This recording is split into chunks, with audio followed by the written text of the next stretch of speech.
कुरान कहता है कि जब आखिरत में पूरे लोगों से हिसाब व किताब होगा तो वो कहेंगे कि ए अल्लाह तू हमें एक बार दुनिया में दोबारा भेज दे ताकि हम तेरे पैगंबरों पर ईमान लाएं और हम तेरी फर्मा बरदारी करें। ये मजमून कुरान मजीद में बहुत मकामात पर आया है। मुशरिक कहेगा वल्लाहि रब्बिना मा कुन्ना मुशरिकीन, अल्लाह की कसम हम तो शिरक करते ही नहीं थे।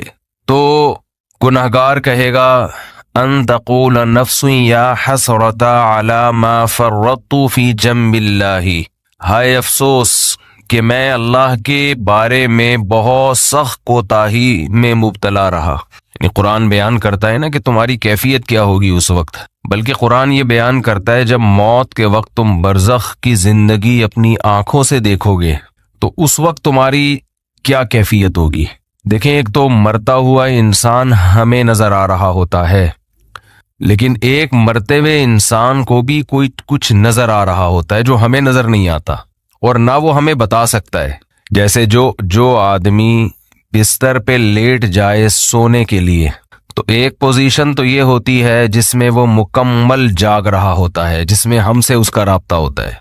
एक पोजीशन ये होती है जिसमें वो गहरी नींद सो रहा होता है, उसका हमसे रिश्ता डिस्कनेक्ट हो चुका होता है, हमसे कोई राब्ता उसका नहीं होता। हम उसे हंसने की बात करें हंसेगा नहीं, रुलाने की बात करें रोएगा नहीं, कितनी खतरनाक खबर दें उस पर कोई असर नहीं होगा। लेकिन हमें यह लग रहा होता है कि ये बेहोश है, मगर वो एक अलग दुनिया में घूम रहा होता है। वो जिस दुनिया में घूम रहा होता है उसके ख्वाब कहा जाता है, आलम ख्वाब। वो ये समझता है कि ये हकीकत है उस ख्वाब को। अच्छे ख्वाब भी होते हैं, बुरे ख्वाब भी होते हैं। बाज अच्छे ख्वाब ऐसे हैं, आंख खुलती है तो इंसान अफसोस करता है, यार मैं तो समझ रहा था ये सच्ची मुच्ची का हो रहा है मेरे साथ। बाज बुरे ख्वाब होते हैं, इंसान की आंख खुलती है, शुक्र अदा करता है, अल्लाह तेरा शुक्र है कि ये ख्वाब था, अल्लाह तेरा शुक्र है ये ख्वाब था। लेकिन ख्वाब में उसको ये एहसास नहीं होता कि मैं ख्वाब देख रहा हूं।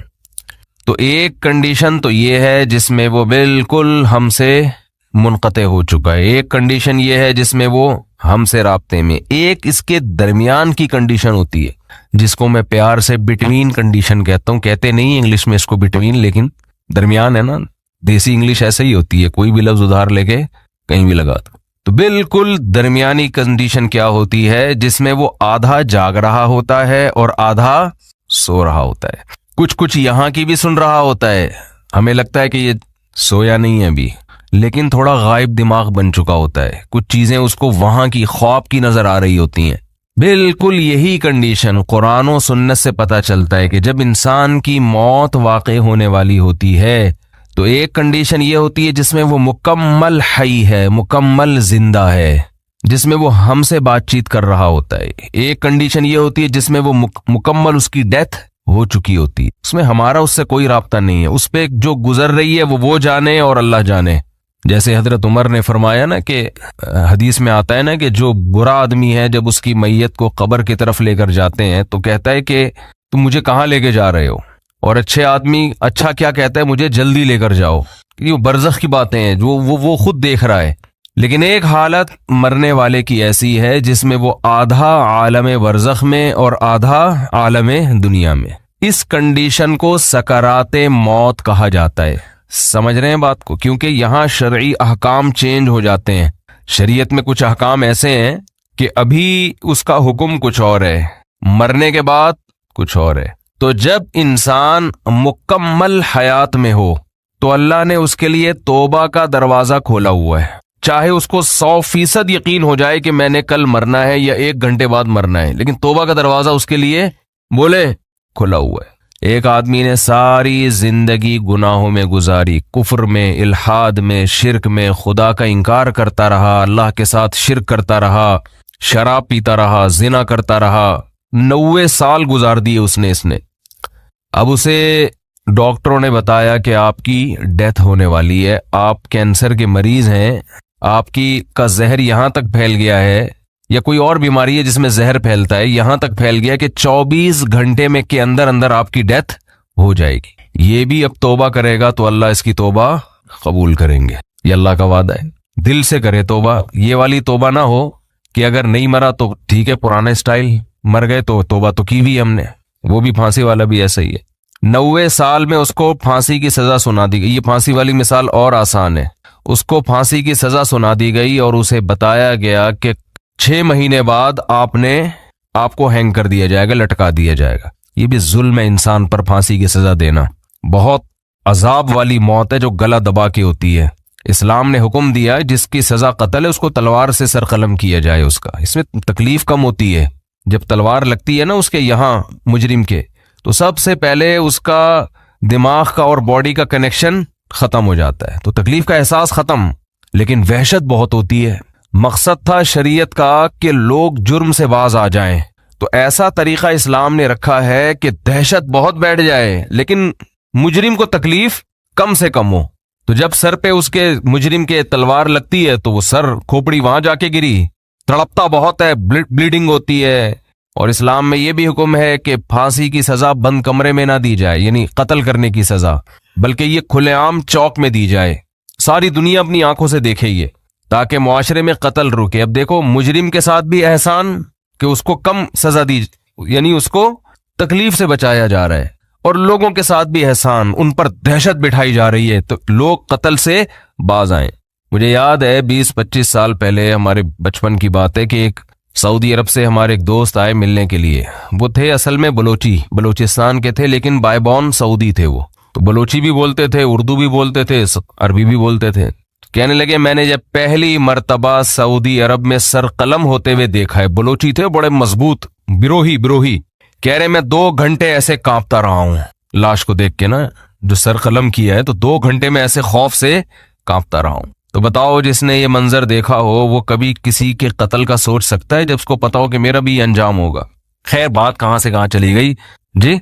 हाँ, मैं ये कर रहा था कि डाकुओं पर शरीयत ने रहम नहीं किया है। खैर मैं ये कर रहा था कि एक शख्स 90 साल की उम्र, उसकी सारी जिंदगी कत्ल में गुजरी, डकैतियों में गुजरी, जुल्म में गुजरी।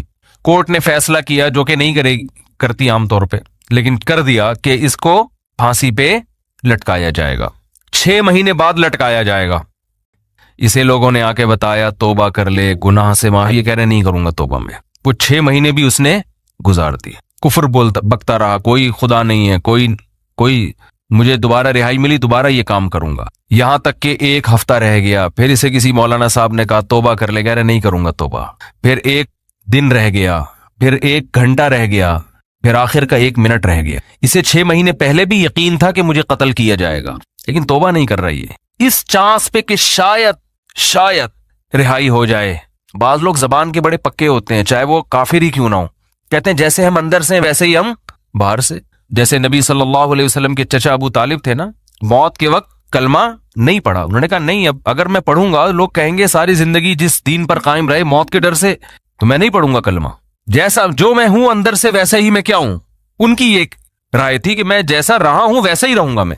हमारे नबी को बहुत अफसोस हुआ, बहुत गम हुआ। अल्लाह ने फरमाया इन्नका ला तहदी मन अहबबता, ए मोहम्मद सल्लल्लाहु अलैहि वसल्लम जिससे आपको मोहब्बत है, हिदायत का इख्तियार आपके हाथ में नहीं है। ये नहीं कि आपको जिससे मोहब्बत है आप उसको हिदायत भी दे दें, ये नहीं हो सकता। हिदायत तो जो चाहेगा उसे मिलेगी, और ये अल्लाह के हाथ में है।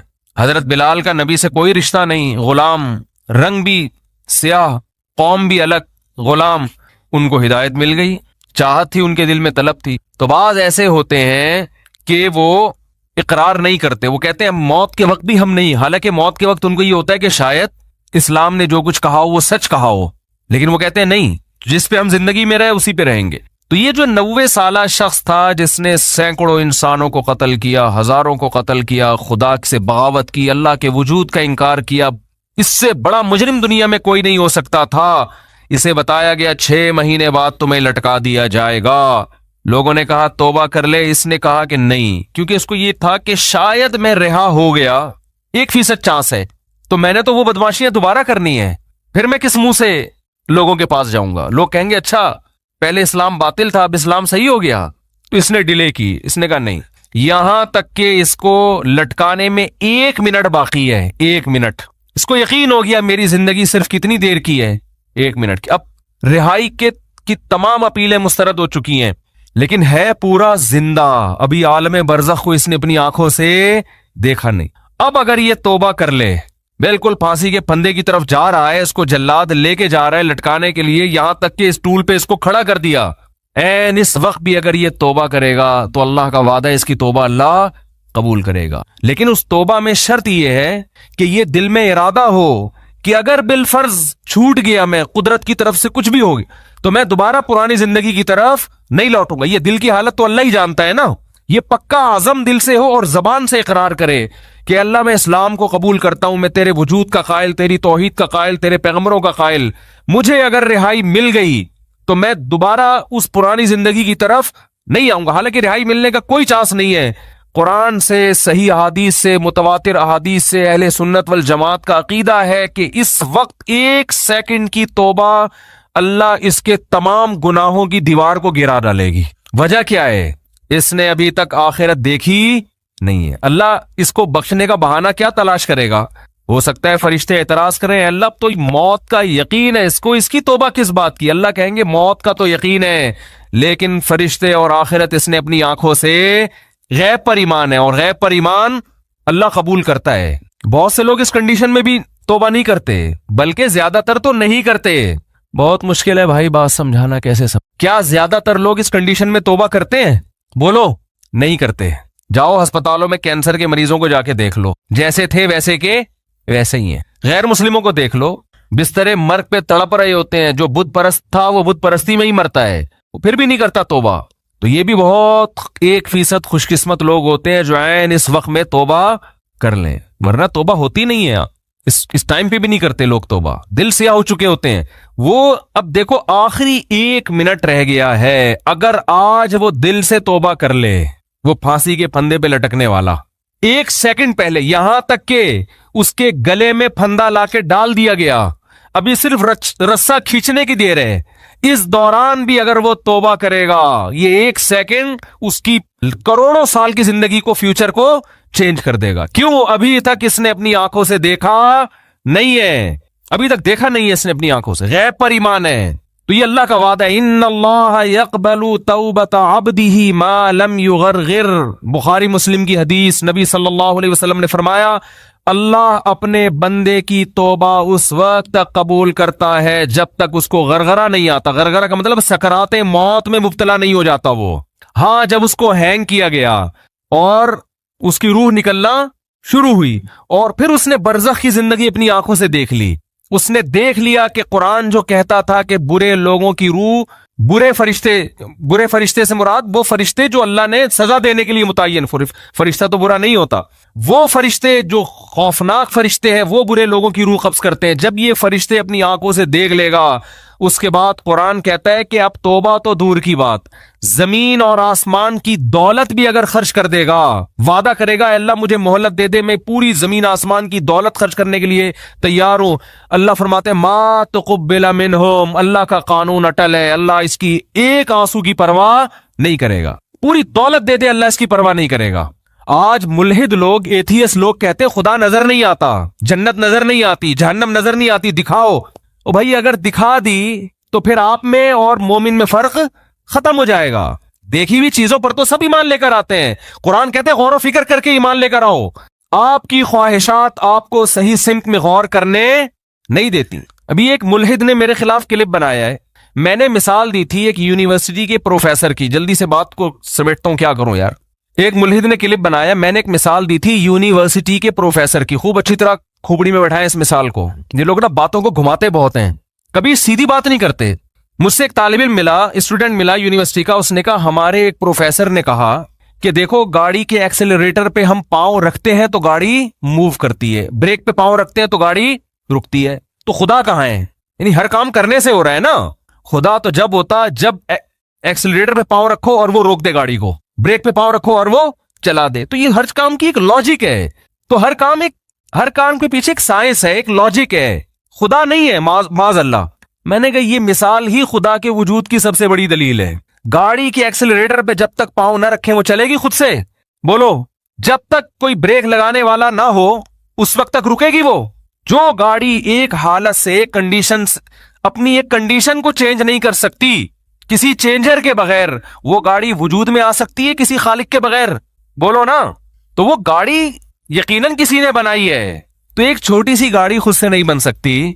आप कह रहे हैं पूरी कायनात एक धमाके से खुद से वजूद में आ गई है, और इंसान और वसीम भाई और गफूर भाई सुबुक्तगीन साहब और ये खवातीन और मर्द और गाय भैंसे और जमीन सूरज के गिर्द और जो है वो चांद जमीन के गिर्द, पूरा एक इतना बड़ा निजाम, बारिशों का निजाम, सहराओं का निजाम, ये सारा सेटअप एक बेजान तस्वीर खुद से वजूद में नहीं आ सकती करोड़ों साल में। और एक चलती फिरती तस्वीर जो देखती हो, नाक से सूंघती हो, कानों से सुनती हो। कोई कहे ना कि ये आंख नाक कान तस्वीर पेंटिंग करके खुद वजूद में आ गई है, कोई मान लेगा? खरबों साल में भी नहीं हो सकता। लेकिन एक ऐसी आंख वजूद में आ गई जिसमें देखने की सलाहियत, एक ऐसी नाक वजूद में आ गई जिसमें सूंघने की सलाहियत। ये और मेरा एतराज था, उस मुल्हिद ने इस एतराज का जवाब नहीं दिया। उसने जवाब क्या दिया है? उसने कहा गाड़ी की मिसाल यहां फिट नहीं आती, क्योंकि गाड़ी बनी हुई चीज है, उसमें एवोल्यूशन नहीं होता, और इस कायनात एवॉल्व होकर यहां तक पहुंची है। नहीं आई बात समझ में? कह रहे गाड़ी जो है ना वो एवॉल्व थोड़ी हुई है यहां तक, गाड़ी तो किसी ने बनाई है, तो गाड़ी पे फिट नहीं हो सकती। सवाल तरबूज के मुतालिक था, जवाब में क्या पेश किया जा रहा है? खरबूजा। आपसे सवाल पूछा इम्तिहान में, मोहम्मद बिन कासिम ने हिंदुस्तान पे 17 क्या किए? आपने कहा मोहम्मद बिन कासिम नाश्ते में पराठा खाता था। अगला बोलेगा भाई तुमसे पूछा क्या जा रहा है? वो सॉरी महमूद गजनवी ने, मोहम्मद बिन कासिम ने नहीं। वो सुबह नाश्ते में क्या खाता था? तो ये जवाब थोड़ी होगा। सवाल दोबारा दोहरा देता हूं मैं, एक मामूली सी चीज एवोल्यूशन के जरिए कार की शक्ल इख्तियार नहीं कर सकती। इतनी मैनेजमेंट के एक्सीलेटर की जगह एक्सीलेटर हो, ब्रेक की जगह ब्रेक हो, स्टीयरिंग की जगह ऐसी बेहतरीन मैनेजमेंट। तो ये एवोल्यूशन कोई ऐसी है अजीब चीज है जिसने खुद से, यानी नेचर है ना, नेचर इतनी जहीन, इतनी फतीन, इतनी जबरदस्त चीज है कि खरबूजे के बीज में उसने ऐसे सॉफ्टवेयर इंस्टॉल कर दिए कि जब जमीन में डालो तो पहले पौधा उगेगा, फिर फूल उगेंगे कीड़े मकोड़ों को माइल करने के लिए, फिर नर मादा का मिलाप होगा, फिर जब नर मादा का मिलाप होगा इसमें कच्चा फल पैदा होगा, वो फल बड़ा होकर दोबारा खरबूजा बन जाएगा। हर खरबूजे में दोबारा ऐसे सैकड़ों बीज होंगे जिनको डालोगे तो फिर यही प्रोसेस होगा। हजारों साल से ये प्रोसेस हो रहा है और ये फितरत ने खुद अपने आप को मैनेज कर लिया। खुदा की कसम दुनिया में इससे बड़ा बेवकूफ और झूठा और कज्जाब और दज्जाल कोई नहीं होगा जो ये दावा करे। आप इंसान को मानते हो एवोल्यूशन हो रहा है, इर्तिका, उर्दू में इर्तिका कहते हैं इसको। ये क्या इर्तिका है यार? के देखो इर्तिका, बंदर करोड़ों साल तरक्की करते करते इंसान तक पहुंच जाता ना, ये होता ना इर्तिका। यहां क्या हो रहा है? 9 महीने में क्या इर्तिका हो रहा है? एक पानी का कतरा मां के रहम में जाता है भाई, और 9 महीने में मां रोटी खा रही है। 9 महीने के अंदर उसमें आंख, नाक, कान, दिल, दिमाग, जिगर, गुर्दे, फेफड़े, हर चीज बन बन के अपनी जगह फिट होके, और ऐसी मैनेजमेंट है खानदानी। इधर बच्चा मां के पेट से बाहर आया, फौरन मां की छातियों में दूध पैदा हुआ। पानी मेल का है और बच्चा फीमेल के बतन से पैदा हो रहा है, इन दोनों के मिलाप से। और इन दोनों का मिलाप बच्चा पैदा करने के लिए नहीं था, अपनी ख्वाहिश पूरी करने के लिए, सेक्स के लिए था। उस सेक्स के नतीजे में इंसान वजूद में आ रहा है। उन दोनों में भी आपस में कोई रब्त नहीं है। जानवर जब मेल फीमेल आपस में मिलते हैं, उनके दिमाग में भी नहीं होता कि हमने नस्ल बढ़ानी है, वो अपनी ख्वाहिश पूरी करने के लिए मिलते हैं। लेकिन फितरत ने ऐसी जबरदस्त मैनेजमेंट की हुई है, इनकी ख्वाहिश पूरी करने के जज्बे को इनकी ब्रीडिंग का जरिया बना दिया। ये भाई ऐसी मैनेजमेंट अल्लाह की कसम करोड़ों अरबों खरबों साल में भी ऑटोमेटिकली खुद ब खुद नहीं हो सकती। वो सेक्स के लिए जा रहा है उसके पास, उसके दिमाग में नहीं है कि औलाद पैदा होगी। इसका आपस में कोई रब्त नहीं है ना इंसान का। और सेक्स पूरा करना तो एक हवस समझा जाता है, एक हवस समझा जाता है। मेल फीमेल की तरफ माइल होता है औलाद पैदा करने के लिए नहीं। लेकिन कुदरत ने चूंकि नस्ल बढ़ानी है, तो कुदरत ने कहा ये नस्ल इनके कंट्रोल में ना रखो, इनके अंदर ऐसी ख्वाहिश पैदा कर दो मेल फीमेल के अंदर, ये अपनी ख्वाहिश के लिए मिलाप करें। और फितरत इस मिलाप से एक नया काम ले रही है, इंसानों की नस्ल बढ़ाना, जानवरों की नस्ल बढ़ाना। हालांकि इन दोनों, देखो मौलाना शफी थानवी रहमतुल्लाह अलैह एक बड़ी प्यारी मिसाल दिया करते थे। कोई मर्द और औरत जंगल में पैदा हो, यानी कोई बच्चे हो, उनको जंगल में छोड़ के चले जाएं आप, उनको नहीं पता होगा ना कि हम दुनिया में कैसे आए। वो गौर करते रहेंगे साइंसदानों की तरह ना बैठ के। उन्हें कोई बताए कि तुम ऐसे वजूद में आए कि मर्द और औरत का मिलाप हुआ, उसमें पानी का एक गंदा कतरा, और वो कतरा दिखा दिया जाए कि ये है। इसमें ऐसे सलाहियत है कि ये जब एक खास प्रोसेस के तहत मां के रहम में गुजरेगा तो इसमें आंख, नाक, कान, दिल, दिमाग, जिगर, तुम जैसा इंसान पैदा हो जाएगा। मौलाना थानवी फरमाया करते थे, वो 100 दफा आप कुरान पे हाथ रख के कस्में उठा लें, वो इस बात का यकीन नहीं करे। वो कह रहे हो ही नहीं सकता, वो फर्जी मफरूजे गढ़ेगा, वो कहेगा ये नहीं हो सकता।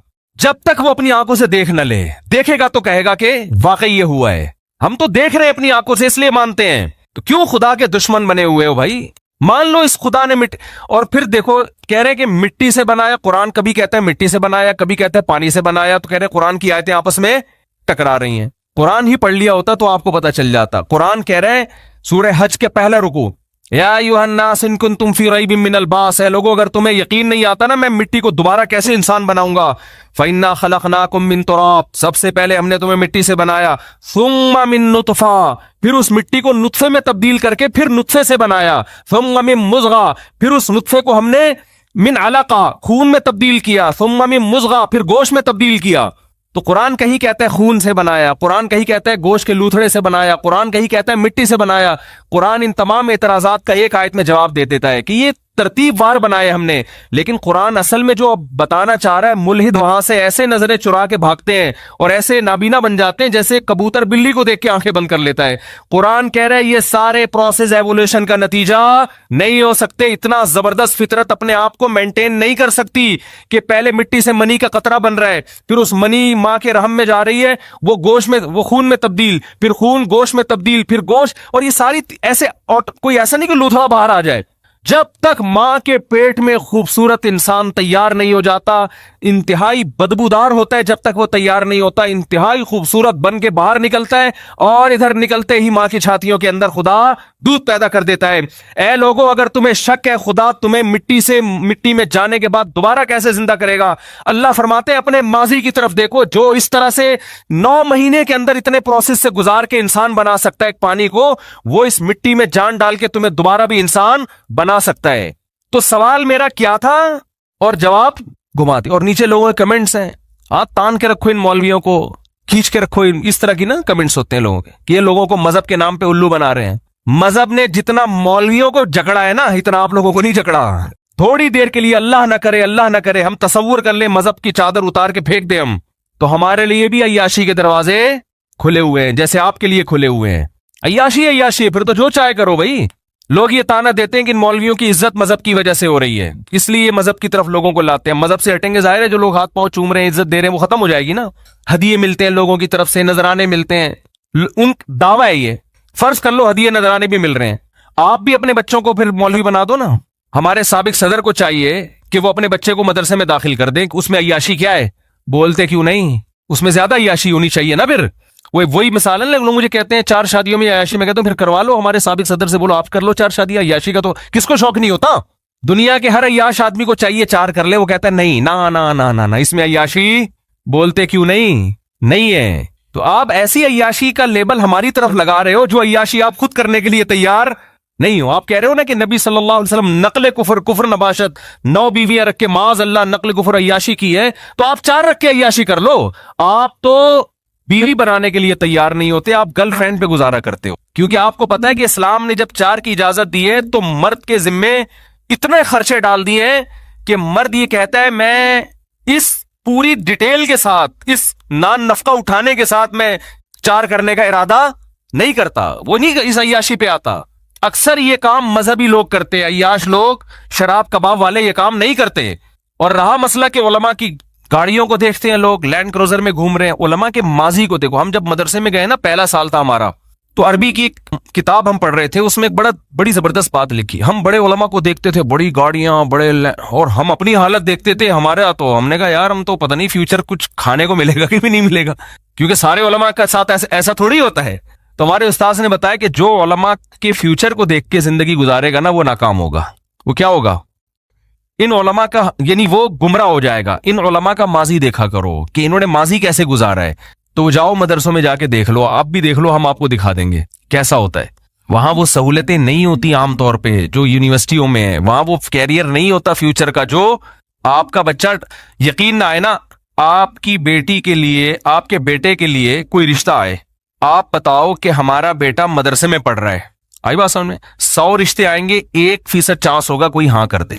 100 में से 1% चांस। जब आपने बताया ना हमारा बेटा क्या करता है, बोलो मदरसे के दूसरे साल में, अभी 6 साल उसके बाकी हैं, ये 4 साल बाकी हैं, ये आखिरी साल है, दौरे हदीस कर रहा है, पतली गली से निकलेंगे वो। और उसी शक्ल का, उसी कद काट का आपका दूसरा बेटा है जो मेडिकल कॉलेज में पढ़ रहा है, जो कमीशन ऑफिसर बन रहा है, यानी आर्मी ज्वाइन कर रहा है।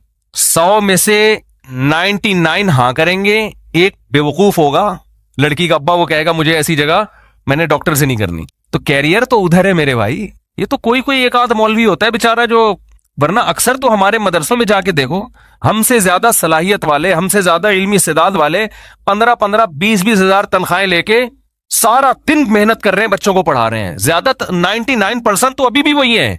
उन्हें तो लोग जानते नहीं, उनको हदिया नजराने कहां से देंगे। तो आप कह सकते हैं मुझसे साहब फिर आप क्यों नहीं वहां बैठे हुए? भाई हम इसलिए कि अवाम में हमने बयान शुरू कर दिए तो अवाम में हम मशहूर हो गए, वरना हमें तो नहीं था कि हम मुझे याद है जब मैं मदरसे में पढ़ रहा था तो हमें बताया गया था मुल्ला की दौड़ मस्जिद से घर तक, इसके अलावा कोई लिफ्ट, हमारे हजरत ने बाकायदा आदम लिफ्ट पर बयान किया है कि ये दिमाग से निकाल दो कि तुम लोगों को इज्जत मिलेगी, पैसा मिलेगा। हजरत का पहला बयान ही यही था, समझ रहे हो, जब हम मदरसे में गए, ये निकाल दो। और 99 के साथ यही होता है। शायद अल्लाह ताला ने ये देखा होगा कि ये किश्तियां जला के आए। हम तो मदरसे में जब गए तो हमें तो नहीं पता था हमारा फ्यूचर क्या होगा। हमने कहा यार इल्म हासिल करते हैं, तबलीग में वक्त लगाएंगे, दीन का कोशिश करेंगे लोगों को दीन पे लाने की। पैसे मिल गए ठीक है, नहीं मिले तो भी ठीक है, यही सोच के आए थे, वक्फ करके बस खत्म, अब वापस नहीं जाना। तो किसी को मिल जाते हैं, किसी को नहीं मिलते, किसी का कारोबार चमक जाता है, किसी को इज्जत ज्यादा मिल जाती है, अक्सर को नहीं मिलती। अक्सर हमारे मदरसों में जो असातिज़ा और उलमाए किराम है 99% गरीब हैं, हालांकि इल्मी इस्तेदाद उनकी बहुत ज्यादा और काम दीन का बहुत कर रहे हैं। समझ में आ रही है बात कि नहीं आ रही है? तो वो ये समझते हैं कि ये मौलवियों ने ना इस्लाम पे लोगों को ला रहे हैं ताकि इनकी दुकानें चली रहे हैं। तो मौलवी को मेरे भाई आपकी दुकान से कोई वास्ता नहीं है। वो पहले बेचारा आता है किश्तियां जला के आता है कि अल्लाह खिलाएगा, अल्लाह पिला। हमारे हजरत का पहला बयान था मुल्ला का रिस्क। हजरत फरमाते रिस्क की फिक्र छोड़ के दीन के काम में लग जाओ और रिस्क टकरे मारता हुआ आएगा, रिस्क टकरे मारता हुआ आएगा। अब ऐसा ही हो रहा है कि लोग खिला खिला के भाग रहे हैं, हम बकरे हमारे पीछे भाग रहे हैं, अल्लाह नजरे बस से बचाए। अब हम आगे आगे भाग रहे होते हैं, दुम्बे हमारे पीछे, खा ले। नहीं खाऊंगा यार, मरूंगा यार, और भी दुनिया में काम है, और भी दुनिया में गम है। अभी हम थर गए, अल्लाह वहां के जो हमारे मेजबान थे अल्लाह जज़ाए खैर दे, हम जब वहां पहुंचे तो उन्होंने दस्तरख्वान लगाया। मेरे साथ जो साथी गया था उसने कहा थर बयान में आएगा। मैंने कहा आज थर का कोई ताल्लुक ही नहीं आज के टॉपिक से, लेकिन आ गया ना बयान में। मैं थर से आया हूं ना, कल रेगिस्तान नहीं है थर, वहां गया तो हमारे एक दोस्त ने कहा मुफ्ती साहब जुम्मे के बयान में देखना थर पे रिपोर्ट आएगी। मैंने कहा नहीं आएगी, मेरा टॉपिक ही जुम्मे का ये नहीं है। अब आ गई, वाकई उसको सही कहा। तो हम वहां बैठे हो दस्तरख्वान पे, मौलवियों को देखो अल्लाह कैसे रिस्क खिलाता, बटेर माशाल्लाह, और अल्लाह भला करे हिरन, और याद ही नहीं आ रही चीजें देखो कैसे, वो कहेंगे यार देखो खा के कैसे भूले हैं, खरगोश ठीक है ना, तीतर, बटेर नहीं था तीतर था, मोर, ऐसा ना वो वाले पहुंच जाएं गवर्नमेंट के लोग, तेरे वो सारा काम उनका लीगल होता है, इलीगल कोई काम नहीं करते, लाइसेंस है उन लोगों के पास। तो ऐसी चीजों के गोश्त जो कभी ख्वाब में देखे भी नहीं, खा नहीं सकता इंसान, एक चीज खाएगा भाई। तो फिर कह रहे हजरत ये भी थोड़ा, मैंने कहा यार इंसान है, हम खुद हिरन थोड़ी है पूरा जंगल खा जाए। तो अर्ज ये करना है कि आप उलमा के ना फ्यूचर को देख के लोग बहुत मुतासिर होते हैं, तो ऐसा नहीं है। इनकी बड़ी, मैं अपने बारे में नहीं कह रहा, लेकिन उलमा की मदरसों में बड़ी कुर्बानियां होती हैं, खासतौर पे शहरी लोगों की। जिस हमने जो कॉलेज में माहौल गुजारा ना, जब हम मदरसे आए हैं तो ऐसा लगता था कि जेल की कोठरी। इसलिए नहीं कि कोई जुल्म हो रहा था वहां पे, खुदा ना ख्वास्ता, इसलिए कि पढ़ाई थी वहां, वो लाइफ को एंजॉय करने की इजाजत नहीं थी कि पहले गोले कॉलेज पहुंचते पहुंचते रास्ते में कोई खरबूजे वाला, कोई तरबूज वाला नहीं छोड़ते थे। हम सब कुछ खाते पीते, फिर आखिर में गन्ने के रस पीने के बाद 2 घंटा लेट पहुंचे कॉलेज में। फिर वहां जनाब हो रहा है, फिर जिस दिन मूड हुआ कि यार आज मजा नहीं आ रहा क्लास में, निकलो यार, तो निकल गए जुड़िया बाजार तक, करीब में एसएम साइंस कॉलेज के जुड़िया बाजार निकल लिया। सारे ही ऐसे कर रहे होते हैं, कोई हम अकेले नहीं है। जिस दिन मूड अच्छा है पढ़ लिया बैठ के, मूड अच्छा नहीं है तो फिर मैं तो कम से कम नकल नहीं करता था, वरना हमारे जितने माशाल्लाह स्टूडेंट थे तबीयत से फर्रे लेके जाते थे एग्जामिनेशन हॉल में, उनको पढ़ने की जरूरत ही नहीं है। एक लड़का कल मुझे मिला, फेल हो गया। मैंने कहा फेल होने का आपके पास ऑप्शन ही नहीं था, आपने इंटर किया, आप तो फर्रे लेकर, पूरी क्लास फर्रे लेकर जा रही है। कह रहे यार मेरी पैंट में कोई जगह ऐसी नहीं थी जहां मैंने फर्रे, समझते हैं ना, रखे होंगे आप लोगों ने भी। कह रहे कोई पैंट में जगह ऐसी नहीं, कोई कमीज ऐसी नहीं, कोई कुर्ता। कराची की भी माशाल्लाह हुकूमती सतह पे यह काम हो रहा है अल्हम्दुलिल्लाह। एग्जामिनेशन हॉल में कराची में जो तालिब इल्म किताब लेके पढ़ रहा है, दुनिया में उससे बड़ा बेवकूफ कोई पैदा ही नहीं हुआ आज तक। बस देख के किताब समझ में आनी चाहिए। अब कराची वालों ने यह किया कि देख के भी इतनी सलाहियत खत्म हो गई है कि फर्रा रख के भी समझ में नहीं आ रहा होता। हकीकत वो लड़का जो कल मुझे मिला है ना, आप भी थे ना साथ में, मैंने कहा तुम फेल कैसे हो गए? कह रहे किताबें लेके भी गया मैं इम्तिहान गाह में, फर्रे भी थे, सब कुछ था। टीचर ने बाहर निकल के बैठ गया, टीचर ने कहा भाई शोर नहीं मचाना, जिसने जो करना है कर ले, यहाँ बैठ के पेपर हल करे, शोर नहीं, आवाज नहीं आनी चाहिए। इतने अल्हम्दुलिल्लाह अभी आदाब हैं कि शोर नहीं होना चाहिए, चुप करके नकल भी करनी है, चुप शोर नहीं आए। कह रहे वो कुर्सी बाहर डाल के बैठ गए एग्जामिनर, तो कह रहे हमने दबा गया, छाप रहे फिर भी फेल हो गया। इतना भी नहीं पता कि ये सवाल आपसे मोहम्मद बिन कासिम के बारे में पूछा है कि वो सिंध में कम दाखिल हुआ, फर्रे में लिखा है मोहम्मद बिन कासिम सुबह चाय पीते थे। यानी इतनी सलाहियत भी नहीं है कि यार जो सवाल पूछा जा रहा है ये फर्रा उसी का है या किसी और चीज का है, बस जो निकाला शायद यही उसका जवाब, वही छाप के आ गए। ये काम तो मुल्हिद ने नहीं किया यार। तो ये है इट इज कॉल्ड कराची, यहां से साइंसदान पैदा होंगे अजीम। बस खत्म कर रहा हूं मैं। यहां से कौन पैदा होगा? ये मौलवियों का कसूर नहीं है, आज हर मलबा मौलवियों पे गिराया जा रहा है। मजहब है जो साइंसी तरक्की में रुकावट बन रहा है। मैं मजहबी घराने का था अल्हम्दुलिल्लाह, इसलिए मैं नकल नहीं करता था। मुझे टीचरों ने किताबें, जब मैं सेकंड ईयर में था टीचर ने खुद किताब लाके दी, बोला 50 रुपए दे दो। मैंने कहा 1 रुपया भी नहीं दूंगा और ये लेके जाओ यहां से, इसलिए कि मेरे वालिद ने मना किया हुआ था, बेटा गुनाह मिलता है, क़यामत के दिन सजा मिलती है। और अगर मैं नकल करता तो मजहब को छोड़ के करता मैं। तो ये जो आपके मुल्क में तरक्की नहीं हो रही, ये मजहब का इससे ताल्लुक नहीं है, ये आपके अपना ये लिबरल लोग हैं जो ये बर्बाद किया हुआ इन्होंने हमारा मुआशरा। और हर वो चीज भी कह रही है, देखो पाकिस्तान एक इस्लामिक कंट्री है लेकिन इसमें करप्शन देखो कितनी है। इस्लामिक कंट्री नाम का है, अगर हकीकत में होता तो करप्शन ना होती। इस्लाम से ज्यादा मुजरिम के लिए सख्त, इस्लाम चोर का हाथ काटने का हुक्म देता है। दुनिया में है कोई ऐसा मजहब? इतनी चोरी करने से अल्लाह का माल चोरी किया मखलूक का। अल्लाह को अपने बंदों का, ह्यूमन राइट्स का इतना ख्याल है। देखो नमाज कजा कर दो, हाथ काटने का हुक्म नहीं है। अल्लाह ने कहा तौबा करके मुझे मनाओ, क्योंकि ह्यूमन राइट्स से इसका ताल्लुक नहीं है। इसका ताल्लुक किससे है? खुदा के हक से है। अल्लाह ने कहा मुझे मनाओ, तौबा करो, बहुत बड़ा जुर्म किया, आखिरत में सजा मिलेगी, दुनिया में नहीं। तौबा करो मेरे सामने। हज आपने नहीं किया, फर्ज है, कोई सजा है इस्लाम में? कितना बड़ा हुक्म है ना अल्लाह का। अल्लाह ने धमकियां दी है, मैं उससे बेपरवाह हूं, आखिरत में सजा मिलेगी, दुनिया में नहीं। चोरी कर दी, किसी के पैसे चुरा लिए, अल्लाह को इतना गुस्सा है कि इसका हाथ काट दो। तो ह्यूमन राइट्स लिबरल लोगों के यहां ज्यादा है, इस्लाम के यहां ज्यादा है। इस्लाम के यहां ज्यादा है। इस्लाम कह रहे हैं हुकूकुल इबाद में सिर्फ अल्लाह से माफी मांगना काफी नहीं, उस बंदे से भी माफी मंगवानी पड़ेगी। ये हमें ह्यूमन राइट्स का बताएंगे जो तभी देखो ये क्या हाल हुआ है हमारे मुल्क का। तो मजहब ना होने का ये नतीजा है। और मैं कहता हूं यूरोप में, अगर लोग कहते हैं यूरोप में मजहब नहीं है, अमेरिका में मजहब नहीं है, इतने अच्छे कानून, मैं कहता हूं अगर मजहब होता तो इससे ज्यादा अच्छे होते, वो इससे ज्यादा अच्छे होते। तो मजहब हमेशा खैर ही पैदा करता है। मजहब हमेशा शर को, सही मजहब हो अगर, वो शर को खत्म करता है। तो लेबल काफी नहीं है मजहब का, मजहब को फॉलो करना पड़ेगा आपको। तो बस जल्दी से बात खत्म करता हूं मेरे भाई। अल्लाह का कानून ये है कि जब तक अपनी आंखों से मौत के फरिश्ते नजर ना आए उस वक्त तक अल्लाह ने तौबा का ऑप्शन रखा हुआ है। और जब ये मंजर आपने अपनी आंखों से देख लिया, अल्लाह कहते हैं बेड़ियां रगड़ता रहेगा, कल्ला इन्नहा कलिमतुन हुवा काइलुहा, तौबा का कलिमा तेरी जबान से निकला हुआ एक कलमा है जो हवा में तहलील होके खत्म। अल्लाह के यहां इसकी कोई वैल्यू नहीं है। नबी सल्लल्लाहु अलैहि वसल्लम ने फरमाया कि जहन्नम की आग समंदर का पानी खुश नहीं कर सकता, हदीस का मफहूम है, लेकिन 2 कतरे जहन्नम की आग को ठंडा कर देते हैं।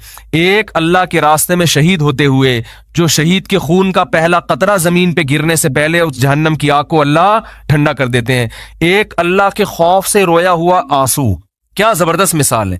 इतना सा आंसू है, लेकिन अल्लाह जब तक जिंदा है आप, इस आंसू की अल्लाह की नजर में ऐसी वैल्यू है कि ये जहन्नम की भड़कती हुई आग को ठंडा करने के लिए काफी है। तो भाई खुशकिस्मत वो है जो मौत से पहले पहले तौबा कर। अब आप ये ना सोचें कि यार ठीक है आखिरी फंदे तक लटकने तक, आखिरी मिनट में भी तौबा कबूल होती है तो डिले कर लो।